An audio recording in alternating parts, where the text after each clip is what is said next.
जिन का बदला, एक खौफनाक कहानी। रात के करीब 12 बजे थे। गांव के बाहर पुराना खंडहर, जहां कोई जाने की हिम्मत नहीं करता था, वहां आज फिर हल्की हल्की नीली रोशनी चमक रही थी। लोग कहते थे उस खंडहर में एक जिन रहता है और जो भी उसे परेशान करता है वो कभी वापस नहीं आता। शुरुआत राहुल और उसका दोस्त मनोज दोनों ही बहुत जिद्दी और निडर थे। गांव में फैली इन कहानियों पर उन्हें बिल्कुल भरोसा नहीं था। एक दिन मनोज बोला, यार राहुल, ये सब बकवास है। चल आज रात उस खंडहर में चलते हैं, देखते हैं कौन सा जिन आता है। राहुल पहले तो डरा, लेकिन फिर मान गया। खंडहर की रात जैसे ही दोनों खंडहर के अंदर पहुंचे, अचानक ठंडी हवा चलने लगी। दीवारों से अजीब सी आवाजें आने लगी। कौन आया है मेरी नींद तोड़ने? राहुल का दिल तेजी से धड़कने लगा।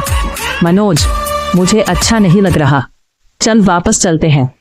लेकिन मनोज हंस पड़ा, डरपोक, ये सब हवा है। तभी उसकी नजर एक पुरानी काली बोतल पर पड़ी। जिन और बिना सोचे समझे उसका ढक्कन खोल दिया। जैसे ही ढक्कन खुला, धुआं निकलने लगा और उस धुएं से एक भयानक जिन प्रकट हुआ। लाल आंखें, लंबे नाखून और डरावनी हंसी। हाँ हाँ हाँ, आखिरकार किसी ने मुझे आजाद किया। राहुल डर के मारे जमीन पर गिर गया। जिन बोला, 500 साल से मैं इस बोतल में कैद था और तुमने मुझे आजाद किया। अब तुम्हें इसका इनाम मिलेगा। असली डर मनोज मुस्कुराया, तो क्या तुम हमें खजाना दोगे? जिन की हंसी अचानक रुक गई। खजाना नहीं, मैं तुम्हें दूंगा अपना बदला। अचानक खंडहर की दीवारों से चीखें आने लगी, जैसे सैकड़ों लोग मदद मांग रहे हों। जिन बोला, ये सब वो लोग हैं जिन्होंने मुझे परेशान किया था, अब तुम भी इनमें शामिल हो जाओगे।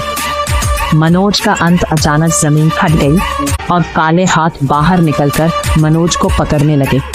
राहुल बचाओ, मनोज चिल्लाया, लेकिन राहुल कुछ नहीं कर पाया। कुछ ही सेकंड में मनोज जमीन के अंदर खींच लिया गया और उसकी आवाज हमेशा के लिए बंद हो गई। राहुल का बचना या नहीं? राहुल कांपते हुए बोला, मुझे माफ कर दो, मैंने कुछ नहीं किया। जिन धीरे धीरे उसके पास आया। तुमने बोतल नहीं खोली, इसलिए मैं तुम्हें छोड़ रहा हूँ, लेकिन याद रखना, अगर तुमने किसी को मेरे बारे में बताया तो अगली बार मैं खुद तुम्हारे पास आऊंगा। डरावना सच। अगले दिन राहुल गांव लौटा, लेकिन पूरी तरह बदल चुका था। उसकी आंखों में डर था और वो कुछ बोलता नहीं था। कुछ दिनों बाद राहुल ने आखिरकार सच बताने की कोशिश की, लेकिन उसी रात गांव वालों ने देखा राहुल अपने घर से बाहर निकला और अंधेरे में गायब हो गया। अंतिम सीन आज भी उस खंडहर से रात को 2 आवाजें आती हैं, एक मनोज की जो मदद मांगता है और दूसरी राहुल की जो अब जिन का नया शिकार बन चुका है। और कभी कभी वो जिन नई आत्मा की तलाश में गांव के आसपास घूमता है।